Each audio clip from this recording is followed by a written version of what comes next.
Hello and welcome back to the Misty Morrison Podcast. I'm your host, Misty Morrison, and this is episode 70 of Petty Please. Here on the Misty Morrison Podcast, we love to read or listen. We like to check out all the stories of pettiness, revenge, entitlement, bad bosses, bad neighbors, all the things. To be grateful, those stories are not our drama. Before we get into our stories for the day, our usual housekeeping, whether you are new or returning, please remember to engage the content to help the channel grow. Every little bit of online engagement can help build the dream. Engaging online is completely free.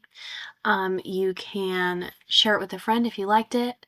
Leave a comment with your thoughts on the stories down below. Give it a like, a heart, a thumbs up. Subscribing for more is the biggest thing you can do to help. If you're on YouTube, you can hit the bell icon to be notified every time I post a new video. And on podcast, please leave a 5-star review if you liked it. Okay, into our stories for the day.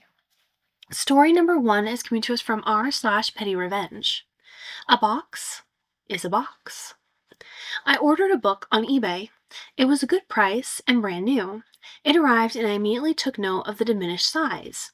It was less than a quarter of the size of a normal paperback. The measurements were not in the description and I checked the listing and nowhere did it state that this book was a miniature version. The seller was a professional bookseller as he had 20 more of the same version for sale. It was obviously deceit on his part, as he had to be well aware, and omitted to mention that the book was indeed in miniature form. I cannot imagine anyone buying it if they had known.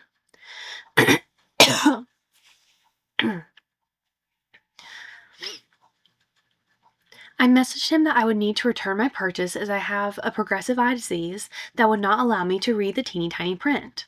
I also pointed out that I thought he should have mentioned the obvious. I felt that he should pay for return postage due to his mal-description. I was ill-prepared for his retort. He snarkily responded by telling me that I should have asked what size the book was, and that a book is a book. No apologies or mention that it was not his intent to deceive. So he did intend. He did offer to have UPS pick up the book on his dime and that he would refund when he received it. His offer contingent upon me not leaving him negative feedback. So I packaged it up and let him know that it was ready for pickup. A box is a box. This one just so happened to have a large chandelier in it at one time and measures about 4 feet by 4 feet. He should have asked me what size box that I was shipping it back in. I would hate to see his UPS bill. That is funny. That is a good one. I didn't see that coming. I just thought you were going to go ahead, ship it back, let him pay for the shipping, let him refund you, and then after he refunded you, leave a bad review. Or at least leave a neutral review. Because people deserve to know. But this is good. I would still leave a neutral review. Because, I mean, it's not positive. You're not satisfied. Leave, at the very least, a neutral review. And, yeah. Now I'm really curious what a box that big for UPS costs, but it's worth it. Story number 2 is coming to us from r/petty revenge.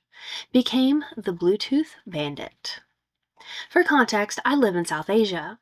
When I was in 12th grade, a bunch of new 11th graders started taking the same college bus as me.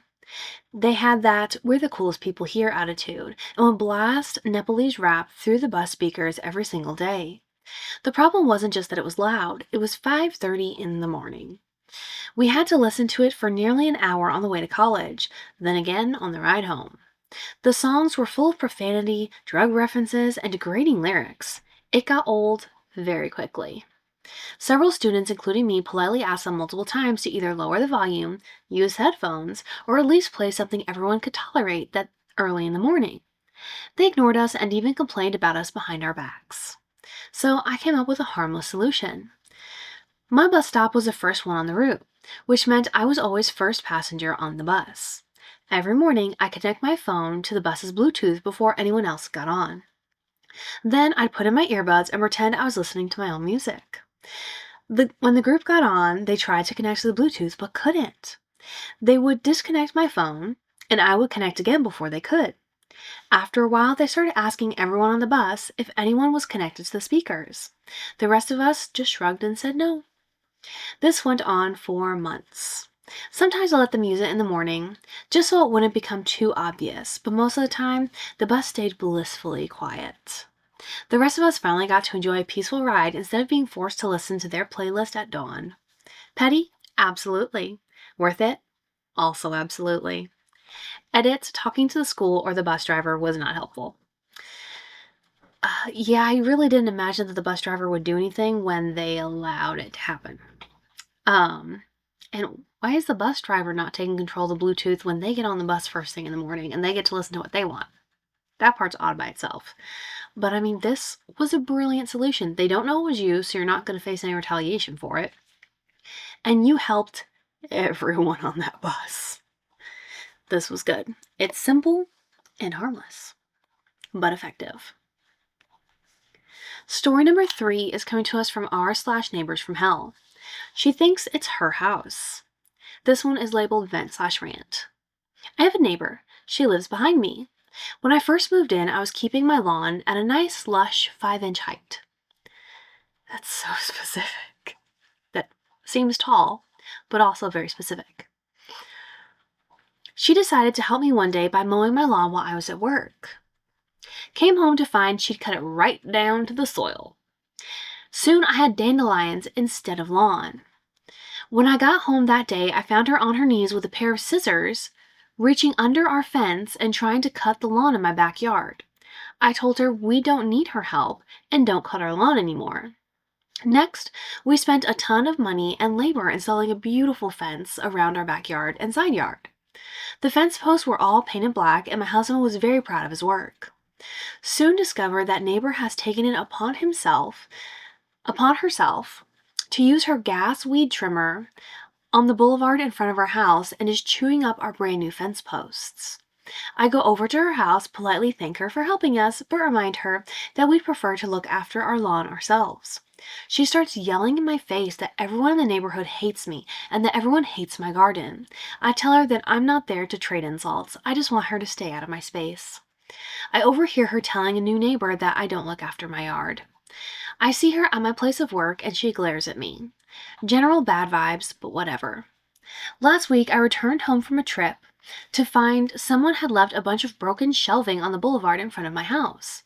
This happens sometimes in this town. The shelving is all about 6 feet high. There are 3 pieces.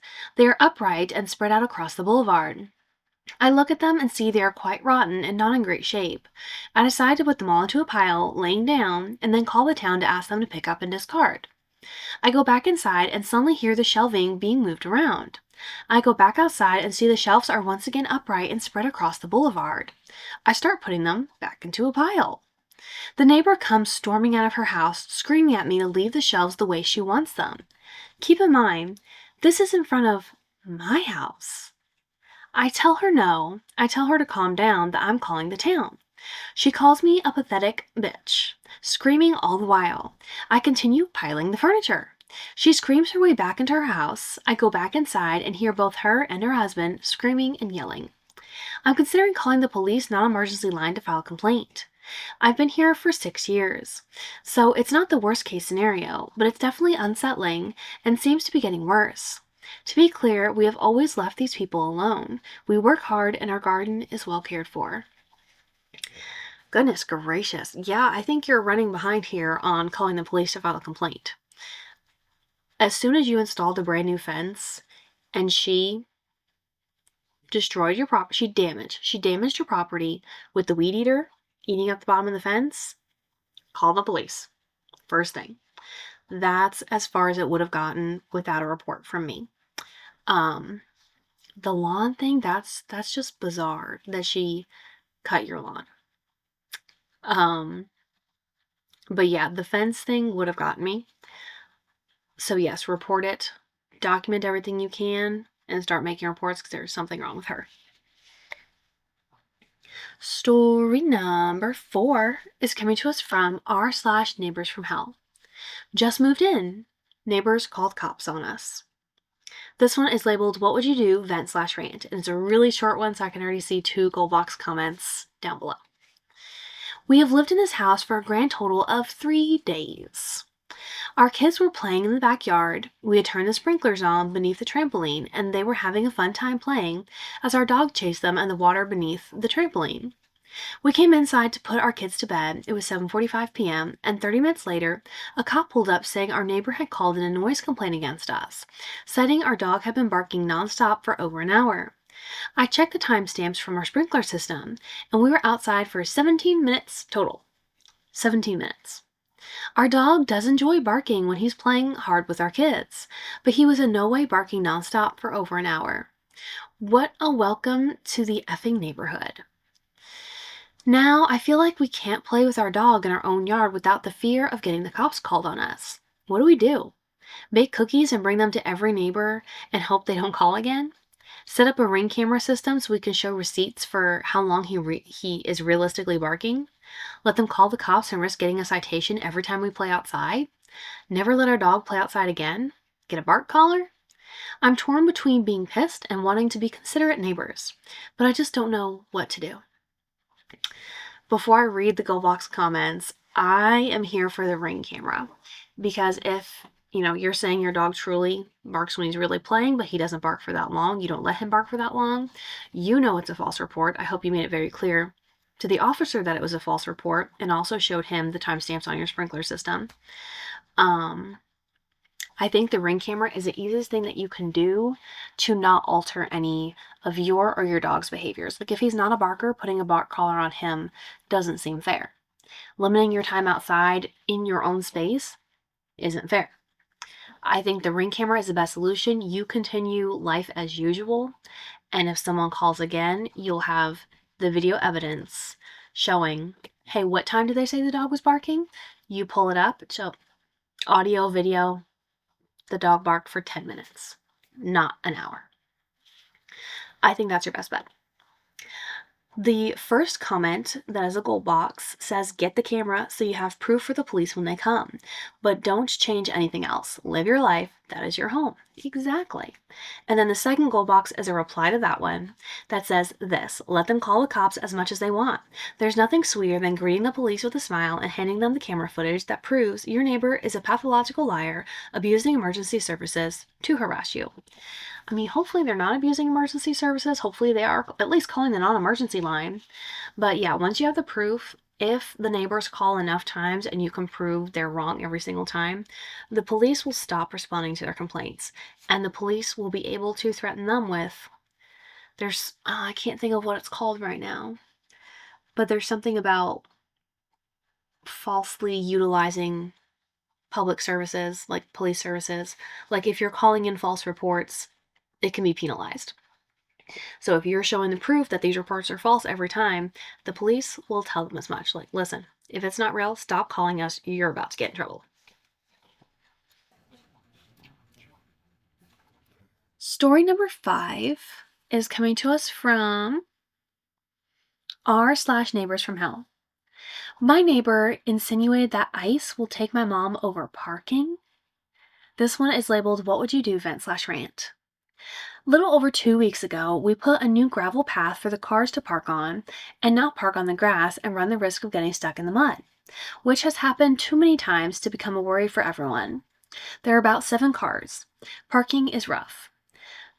The new path goes from the back of the house and onto the front, which gives about 4 new better spaces for parking. It's a tight squeeze in the front, but with everyone's schedule, it's never been a problem and we are never on the street. In fact, my house is on a hill, and my mom's car specifically tilts to the point where, when you open the door, it will open wider on its own and risk scraping the floor. All this to say, my family is Hispanic.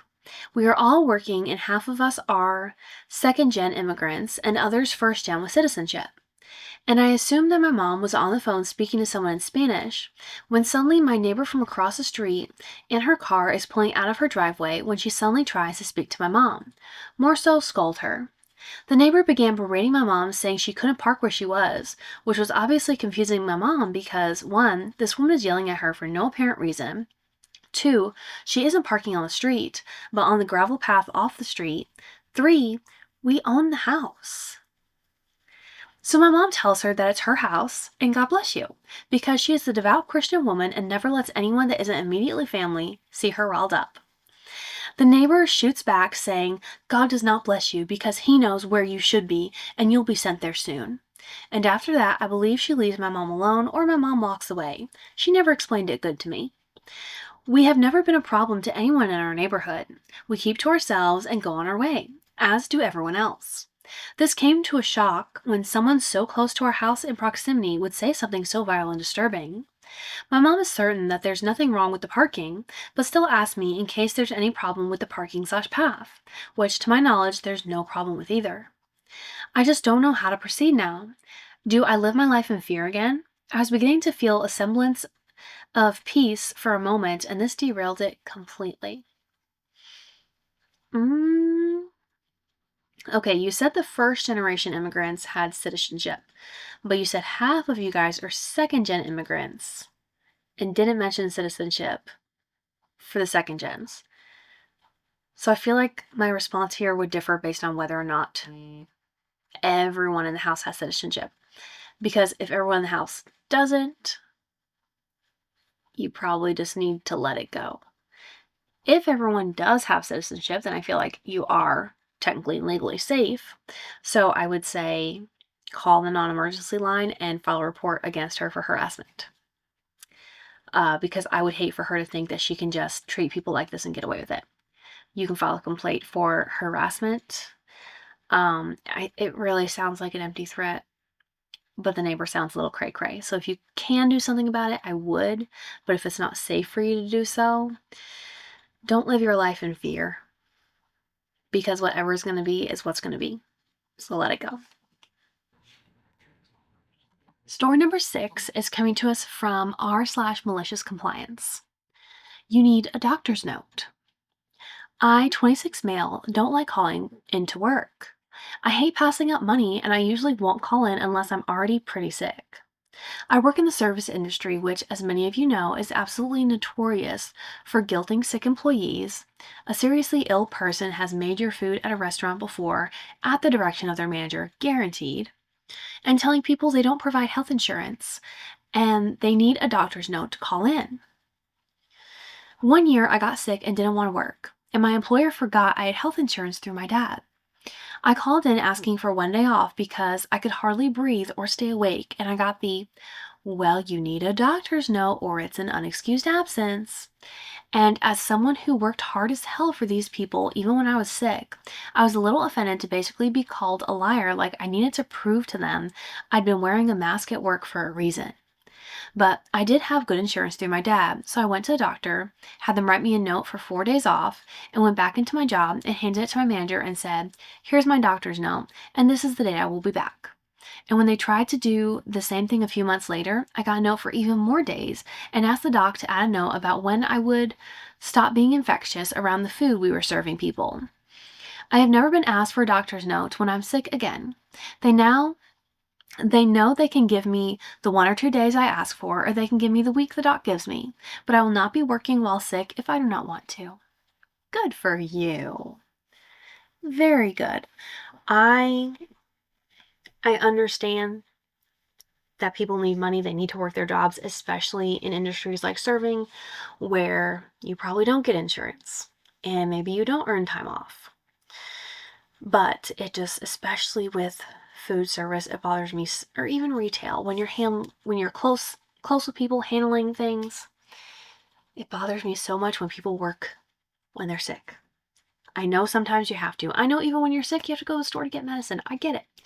But I have seen people go into work at a kitchen when they're sick and sneeze directly over a pot of soup that they then turned around and put out for people to get to eat. Seen it happen. Makes my skin crawl. Hate it. The service industry, the food industry needs to do better by their employees, which would then in turn also do better by the patrons. Story number 7 is coming to us from r/malicious compliance. Emergency clothing cannot be put through expenses. A while back, I was working away from home and just going home at the weekends. During this time, I was staying in a hotel. I'd always pack just enough clothing for the week. I got a call saying they needed me to work the weekend too, which would mean 2 weeks solid and only 1 week's worth of clothes. I told my boss I needed some new underwear and socks as I'd ran out and I'd make do with other clothes as is. I was told no, expenses won't cover that. Cue malicious compliance. I put my entire bag of clothes in the hotel laundry bag. €5, sorry. €5, or no, that's pounds. I'm figuring this out, guys. Please hold, I have to check. Hey Siri, show me the symbol for euros. Show me the symbol for English pounds. Thank you. Pounds. I put my entire bag of clothes in the hotel laundry bag. £5 for every pair of socks, underwear, and £10 for every shirt and trousers, and put the whole lot through expenses. Cost them £120 when I would have only spent £20 on the underwear and socks. Good job. You found a way to make it work for you. And hopefully they learned a lesson. Yeah. The first comment says, that's how they nickel and dime themselves broke. Good story. The next comment says, penny smart, dollar dumb. Next comment said, sounds like he'd say penny wise, pound foolish. Yes. All the things. I just can't see if there's a way to expense it or to get reimbursed for it. I can't see saying no to it. Maybe before this, they didn't know how much hotel laundry cost. But hopefully they have updated their policy since then to be more accommodating when they are expecting you to accommodate them by staying the weekend. The last comment I'll read for that one says, this is why rigid policies end up costing companies way more than a little common sense ever would. They stepped over dollars to pick up pennies. Happens way more often in big companies than people think. Agree 100%. I am definitely a policies person. I love having policies for the clarity that they provide and for the structure, but I'm also a people person, and I understand that flexibility and grace is important.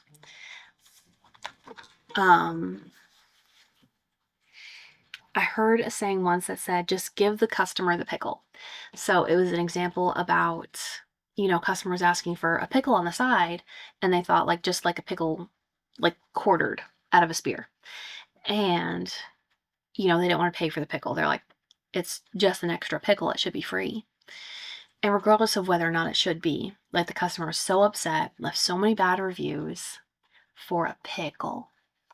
And the moral of the story was, just give the customer the pickle. Was it worth it to make them pay for the pickle or just not get the pickle at all for what negative reviews were put out there, negative word of mouth, and possibly losing business for it? The pickle didn't cost enough to be worth it. And I like to employ that same thought process, that same motto in work too. Just give the employee the pickle. Are there some policies that you can't bend? Yes, I get it. But this one with the clothing was one of those instances where you should just give her the pickle, let her go get $20 worth of clothes because they had to pay for this other $120. Just give the employee the pickle. Okay, our palette cleanser for today is story number 8, coming to us from r/random acts of kindness. Thank you to the random lady that drove me to the bus when I left my bike on it. We were both waiting in line at a store when I suddenly remember I left my bike on the bus. I hurry out and try to catch up to the bus. Too late. I'm waiting for the next bus going the same direction when she pulls up to the bus stop I'm waiting at and offers to drive me to track down the bus. Forever grateful. I love that. I love that. People just being kind because they can and they have the time. No reason, nothing to gain, just, oh, you need help?